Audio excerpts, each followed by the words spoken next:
Back to big debate. Yes Ramarao garu చెప్పండి. రామారావు గారు మ్యూట్లో ఉన్నట్టున్నారు, మాట్లాడండి. ఇక్కడ మనకి ఒకటండి, యా ఆంధ్రప్రదేశ్ లో రాజకీయాలు గతానికి భిన్నంగా తయారైనవి మనం చూస్తా ఉన్నాం.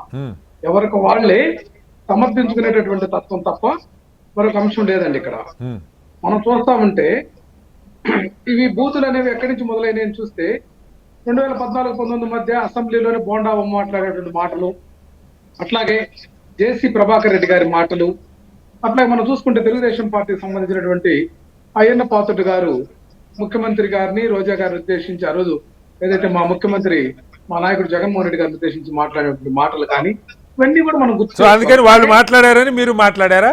లేదు సార్, ఇక్కడ వ్యవస్థ గురించి చెప్తాను, ఎవరిని సమర్థించడం కాదు నేను. ఇక్కడ అంశం ఏంటంటే కిరా కార్పి అనేటువంటి వ్యక్తి, ఆ మధ్యన కిరణ్ అనే చేబ్రోల్ కిరణ్ అనేటువంటి వ్యక్తి, ఆ యొక్క జనసేన ప్రతినిధి కూడా ఉంది రాయపాటి అరుణ కూడా కాదు. రామారావు గారు నా ప్రశ్న ముందు ఒక ప్రశ్న అడిగా మిమ్మల్ని. ఇప్పుడు ఇక్కడ ఈ ఆరోపణలు ఒక సిట్ నివేదికో కేసు తేలలేదు, విచారణ జరుగుతుంది.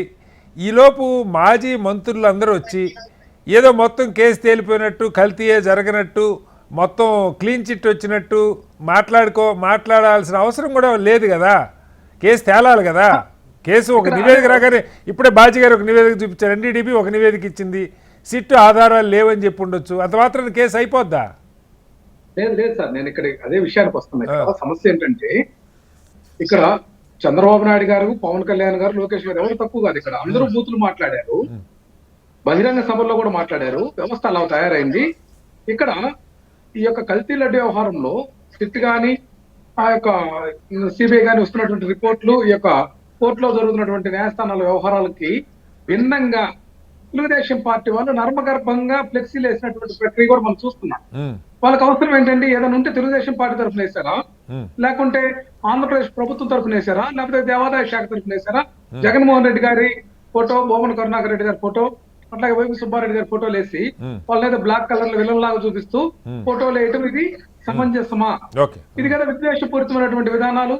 వీళ్ళు మత కలహాలు, కులాల మధ్య చిచ్చు, అట్లాగే పార్టీల మధ్య చిచ్చు, వర్గాల మధ్య చిచ్చు, ఈ విధంగా ప్రేరేపించి ఈ రోజు చంద్రబాబు నాయుడు గారు ఏం తెలియనట్లు వైసీపీ వాళ్ళ ట్రాప్ లో మీరు పడద్దు. అంబటి రాంబాబు గారు ఒకవేళ మాట తూలి మాట్లాడినటువంటి దాన్ని నేను సమర్థించలేదు, కానీ ఆయన ఇంటి మీద జరిగినటువంటి దాడి ఏంటండి, తర్వాత జోగి రమేష్ గారి ఇంటి మీద పోయేది ఏంటంటే, జోగి రమేష్ గారు మాట్లాడిన మాటలు కూడా చెప్పాలి కాదు సార్. జోగి రమేష్ గారు మాట్లాడిన మాటలు కూడా చెప్పాలి కాదు సార్. వీళ్ళంతా మాజీ మంత్రులు. ఇప్పుడు కింది స్థాయి కార్యకర్తలు మాట్లాడితే కూడా తప్పు పట్టాల్సిందే, మనమే సపోర్ట్ చేయక్కర్లా. వీళ్ళంతా మంత్రులుగా చేసిన వాళ్ళు.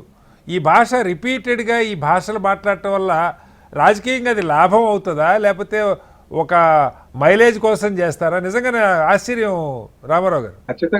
ఖచ్చితంగా ఈ భూత పురాణము గాని, అబద్ధాలు గాని ఏ పార్టీ గాని, ఏ రాజకీయ నాయకుడికైనా ఆత్మహత్య సుదృష్టమైనట్టు.